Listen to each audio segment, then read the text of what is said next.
ये कहानी है सितंबर 3 की। एक ऐसा दिन जब चीन ने जापान पर जीत की 70वीं वर्षगांठ मनाने के लिए भव्य सैन्य परेड रखी थी। करीब 20 देशों के राष्ट्राध्यक्ष उस समारोह में शामिल होने की पुष्टि कर चुके थे, जिनमें रूस के राष्ट्रपति पुतिन और उत्तर कोरिया के किम भी शामिल थे। दुनिया की नजरें बीजिंग की उस परेड पर टिकी थीं। एशिया के लगभग सभी बड़े देशों के नेता मौजूद थे, लेकिन एक देश की कुर्सी खाली थी।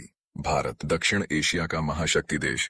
लेकिन उस दिन भारत के प्रधानमंत्री वहां नहीं थे। असल में 31 अगस्त को प्रधानमंत्री मोदी को चीन के तियानजिन में शंघाई कोऑपरेशन समिट में शामिल होना था, परेड से सिर्फ 2 दिन पहले। लेकिन उन्होंने वहां रुकने के बजाय अगली सुबह ही चीन छोड़ने का फैसला किया। ऐसा लगा जैसे उन्होंने जानबूझकर उस परेड से दूरी बना ली हो। और इससे भी दिलचस्प बात यह थी, चीन जाने से पहले मोदी जापान की यात्रा पर जा रहे थे। ऐसे नाजुक वक्त में जापान की यात्रा और चीन की परेड से दूरी, सवाल तो उठने ही थे। क्या मोदी ने चीन की सैन्य ताकत देखने से बचने के लिए ऐसा किया, या फिर कहीं जापान के साथ कुछ गुप्त समझौता तो नहीं हुआ? जब मोदी का यह शेड्यूल पब्लिक हुआ, सोशल मीडिया और न्यूज चैनल्स पर हंगामा मच गया। कई लोगों ने तंज कसा, मोदी इसीलिए नहीं जा रहे क्योंकि चीन की मिलिट्री देखकर उनका आत्मविश्वास हिल जाएगा। मजाक भले था, लेकिन सच के काफी करीब था, क्योंकि भारत की रक्षा उद्योग की हालत किसी से छुपी नहीं है। दुनिया जानती है, भारत हथियार बनाता नहीं, खरीदता है। हमारे हथियारों में हर देश का थोड़ा थोड़ा हिस्सा होता है। फ्रांस के विमान, रूस के टैंक, अमेरिका की मिसाइलें, सब कुछ इकट्ठा करके बस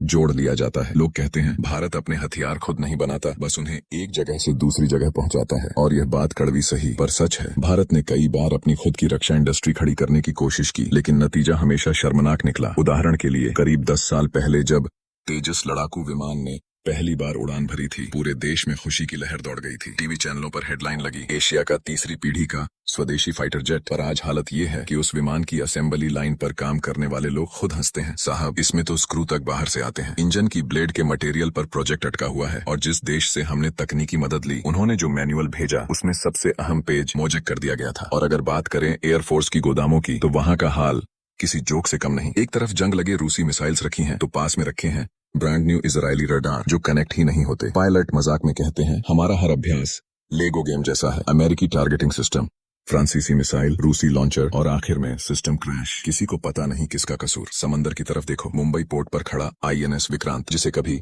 फ्लोटिंग प्राइड कहा गया था, आज उसके कप्तान जानते हैं असलियत। पिछले साल ट्रायल के दौरान रडार ब्लैकआउट हुआ।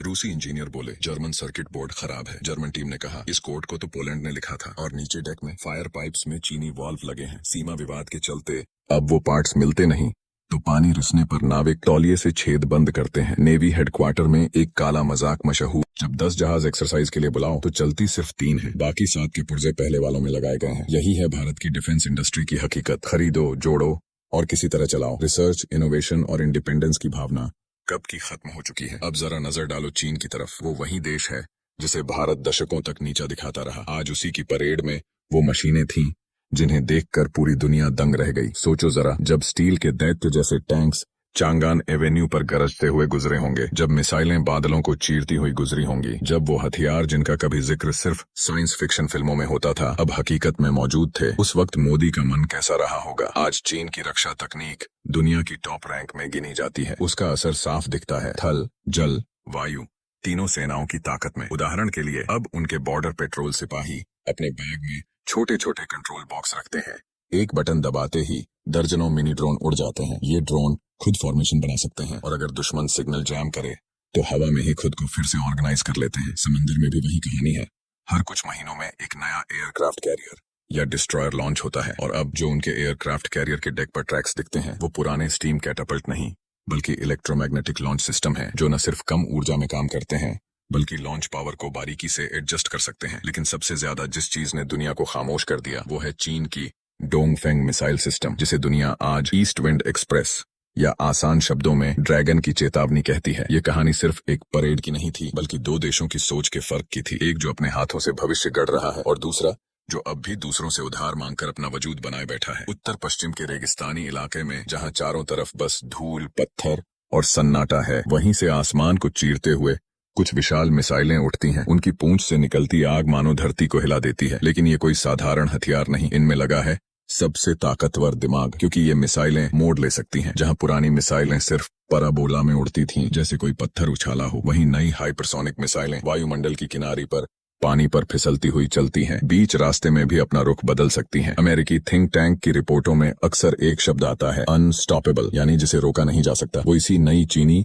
डोंगफेंग प्रणाली की बात करते हैं। बीते कुछ सालों में चीन की मिलिट्री इंडस्ट्री एक ऐसे धावक जैसी रही है जो धीरे धीरे, लगातार, बिना प्रचार के बस मेहनत करता गया। न कोई फालतू शोबाजी, न दिखावा। जहां दूसरों ने टेक्नोलॉजी खरीदी, वहां उन्होंने अपने कमजोर हिस्सों को खुद सुधारा। सामग्री कमजोर थी तो नई लैब्स बनाई, चिप सप्लाई रोकी गई तो अपनी मैन्युफैक्चरिंग यूनिट खड़ी कर दी। जब दुनिया फुजियान एयरक्राफ्ट कैरियर की इलेक्ट्रोमैग्नेटिक लॉन्च सिस्टम देखकर हैरान थी, तब बहुत कम लोग जानते थे कि उसके लिए इस्तेमाल हुआ स्पेशल स्टील भी पूरी तरह लोकल बना था। सालों की यही खामोश तैयारी अब परेड में नतीजे के रूप में दिखने वाली थी। असल में भारत और चीन के बीच जो सैन्य अंतर दिखता है वो सिर्फ सतह पर है। असल फर्क है इनोवेशन कल्चर का। अब जरा नजर डालिए प्रधानमंत्री मोदी के दौरे पर। पहले जापान, फिर तियानजिन में शिखर सम्मेलन, और ठीक चीन की परेड शुरू होने से कुछ घंटे पहले ही रवाना हो गए। ये टाइमिंग किसी भी डिप्लोमेटिक कैलेंडर में सर्जिकल प्रिसिजन कहलाती है। कह सकते हैं वो चीन से दूरी नहीं बना रहे, आखिर मीटिंग तो अटेंड की, लेकिन कहो कि उन्होंने पूरी इज्जत दी तो वो परेड से नदारद भी रहे। ये सब यूं ही नहीं था। मोदी हमेशा नॉन अलाइनमेंट 2.0 की पॉलिसी पर चलते हैं,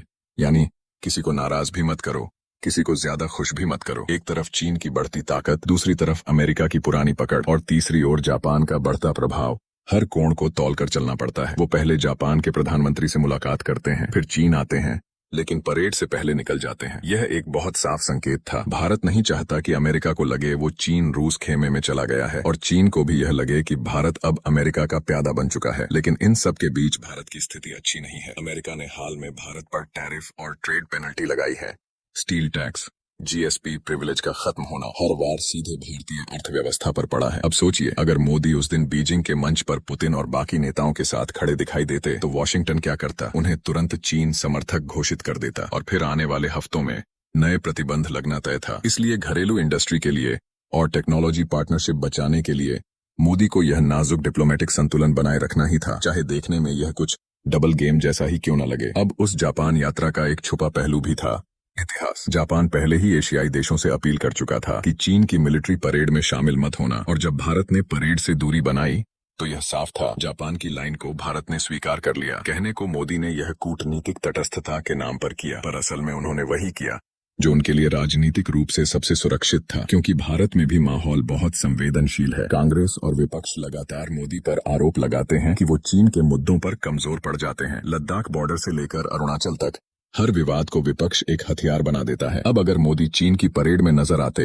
जहां नई हाईटेक मिसाइलें और टैंक गुजर रहे होते, तो भारत के टीवी चैनल और विपक्षी मीडिया यही कहते, देखो मोदी झुक गया। और वो स्ट्रांग लीडर की छवि जो मोदी ने सालों में बनाई है, वो एक झटके में टूट सकती थी। ऊपर से चीन जाने से कुछ दिन पहले ही भारत ने फिलीपींस के साथ साउथ चाइना सी में मिलिट्री ड्रिल की थी, जो खुद चीन के लिए एक चुभन थी। अब अगर उस ड्रिल के तुरंत बाद मोदी चीन में मुस्कुराते दिखते तो दुनिया यही कहती, भारत की डिप्लोमेसी दोहरा खेल खेल रही है। तो सच ये है, मोदी का यह आधा दौरा चीन की ताकत से डरने का नहीं था, बल्कि भारत की डिप्लोमेटिक पेचीदगी और घरेलू राजनीति की झलक था। एक तरफ वो चीन के मार्केट और इन्फ्लुएंस का फायदा उठाना चाहते हैं ताकि अमेरिका की ट्रेड पॉलिसी के झटके को कम किया जा सके। दूसरी ओर वो अमेरिका और जापान से भी हाथ नहीं छोड़ सकते, क्योंकि वहीं से आती है टेक्नोलॉजी और सुरक्षा की गारंटी। लेकिन इस दोनों तरफ खेलने की नीति में हर कदम पर फिसलन है। इस बार की परेड ने एक बार फिर साबित किया, भारत अभी भी अपने स्ट्रेटेजिक स्वतंत्रता और निर्भरता के बीच झूलता हुआ देश है। चीन की परेड ने दुनिया को दिखाया शक्ति और आत्मविश्वास से उपजा संतुलन, और भारत ने अपने रुख से दिखाया कूटनीति की मजबूरी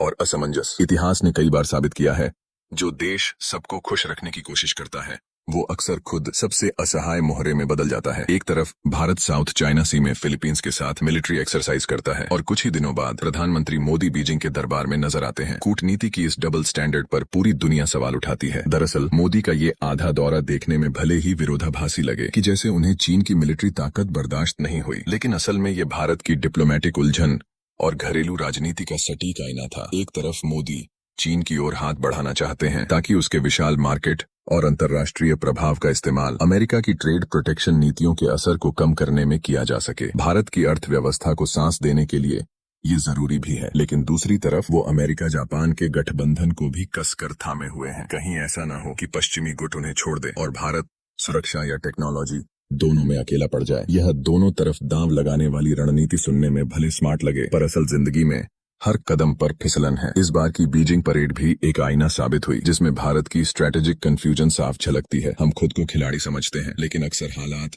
हमें खेल का मोहरा बना देते हैं। जहां चीन ने अपनी परेड के जरिए दुनिया को शक्ति और आत्मविश्वास से उपजी शांति की ताकत दिखाई, वहीं भारत मोदी की झिझक और अस्थिर नीति में अब भी उस संघर्ष में उलझा दिखा, जहां एक ओर है रणनीतिक स्वतंत्रता का सपना और दूसरी ओर महाशक्तियों पर निर्भर रहने की मजबूरी। इतिहास बार बार यही सिखाता है, जो देश सबको खुश करने की कोशिश करता है वो न किसी का साथी बन पाता है, न किसी की नजरों में इज्जत पा पाता है, बल्कि कभी कभी उसे अपनी भू राजनीतिक कीमत बहुत भारी चुकानी पड़ती। तो दोस्तों, ये वीडियो यहाँ पर ही खत्म होती है। तो फिर मिलते हैं किसी और एक नए वीडियो टॉपिक पर। और यदि आप ऐसी नॉलेजेबल वाली वीडियोस देखना चाहते हो तो हमें सब्सक्राइब करना ना भूलें। और हाँ, आप हमें कमेंट करके बताओ कि आप ये वीडियो कहाँ से